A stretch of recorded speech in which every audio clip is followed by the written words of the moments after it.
What's up guys, it's Darius. Today I want to bring you guys another Final Fantasy 15 video. Now this video is actually going to be a little bit different because I'm actually going to be doing another Final Fantasy 15 facts video. I haven't done one of these in a while now just because we've kind of just been focusing on for the past months the development of 15 and basically when it's going to be coming out and basically getting ready for the game to be played. But now that that's over with, there's still actually some stuff that we don't know about the game being revealed after the game has already come out, especially with the story being, you know, a little bit vague in some parts due to the development troubles of the game. So yeah, these facts are actually going to go over a lot of those, and they're going to tell us some things that we're going to be able to play in the future, and actually some details about what we're going to be playing might come into context when we actually read some of this information. So we're actually getting this information from the Final Fantasy 15 Ultimania guides that released in Japan. They actually released 2 of them, and they're actually pretty big. And also, if you guys want to read this information I'm about to say, please go ahead and hit the link in the description. These Ultimania guides were translated by some users on a website or a forum called MogNet Central, and the actual user that actually translated was named Shuya. And basically they say that Hajime Tabata said that, you know, some changes about the story happened to 13 due to hardware and whatnot in his situation that he got tossed in. So basically it says, quote, Final Fantasy Versus 13 along with 13 were both made based on the story of the goddess in the Fabula Nova Crystalla series. However, as the title changed to 15 and as the next gen hardware came into development with this as a new numbered title in the series, development went through an overhaul. Basically, because of this, there was a need to carefully consider and re-examine the context of the game as a whole to fix it. As a result from that, after going over and re-establishing the scenario, the heroine's position in the story had changed, and as a result, the new heroine, Luna, was introduced. And they also go on to say, however, the main plot of Versus 13 was preserved and carried over into 15, speaking furthermore, common mythos of the Fabula Nova Crystalla series, the chosen ones by Crystal put their life at stake to accomplish the mission, have also been carried over and imported into 15 as one of the essentials. In that manner, in the root of 15, many components and elements from the days of Versus 13 remain. So yeah, obviously there are some sort of similarities between Versus 13 and 15 in terms of the story, but you know, I don't know if you guys actually saw, but someone who actually worked on 15 for about a year for Square Enix, and they went on there and basically said that there's a whole bunch that really is not in this current story,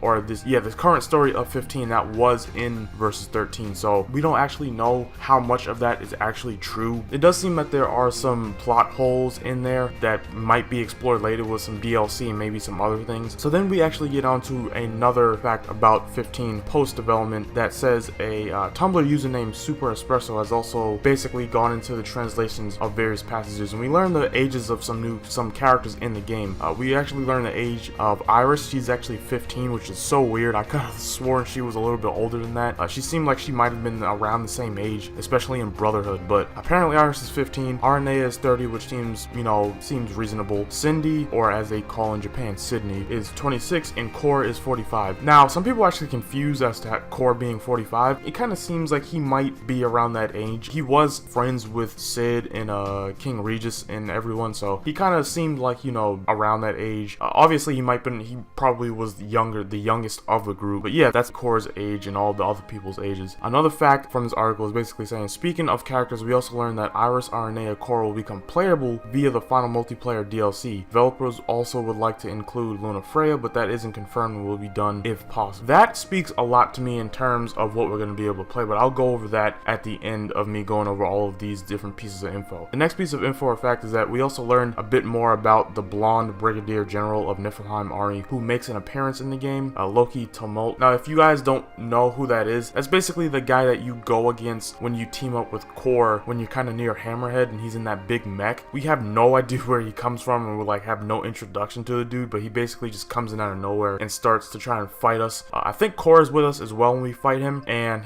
they said due to some run-ins in the past, he absolutely hates Core to the bone, like he cannot stand him, so that's basically why he tries to kill us with him. And the next piece of information is that Verstael Bisthia, you guys actually might have heard about this. They basically say that he is, quote, a mad scientist who aimed to create the strongest existence by his own hand. He is in charge of the research laboratory of the Niflheim Empire, the man who succeeded in mass producing Magitech soldiers based on the information provided by Arden. He does not hesitate and regarded the 6 gods as just another research material. We kind of went over that in the story of 15 when we actually played it, but you know, it didn't go too much into detail. We kind of just knew that he was the head of the Magitech, you know, manufacturing program and all that. that stuff. But something else that we learned later on, after I guess some people got their guides for 15, was that incidentally that's Prompto's real father. The Argentum name actually just comes from his family that adopted him, and they said that the only reason why he still has that name because, again, yeah, he was adopted by a family with the last name Argentum in Lucis. So yeah, that's a pretty cool fact if you guys did not know that. But yeah, that's that piece of information. They also say an Imperial general named Safre Roth was initially supposed to be in the game, but he was cut out during development. You could actually kind of see traces of him in the game where if you look at Niflheim's landing crafts, there'll be a SAF, I guess, acronym on it, and that's basically supposed to be, I guess, a call out to what that character was supposed to be in the game. They say further about the character that the character of SAF written on the Imperial Army's landing boats serve as a mark representing the general command of Safre Roth, who was supposed to appear at first in the game. He was cut out during development, but the letter is left to honor the famous generals that existed. Preceding this, Arden's position was added as villain. So it seemed like there was a lot of characters that really just got moved around during development of this game. It's kind of unfortunate because we really would have, I personally would have loved to seen some of these characters. But yeah, they also go on to talk about the book that Luna brings back and forth, that actually Umbra brings back and forth between you and Luna, and depending on what you say, there was actually different outcomes on the book. So they say that depending on your responses with Luna's notebook, it says that basically there will be different things at the end of the book when you beat the game. So there's actually a trace of dust if you answer badly to all of the things that she wants, that she asked you in the book. If you say things that were basically nice, it'll say that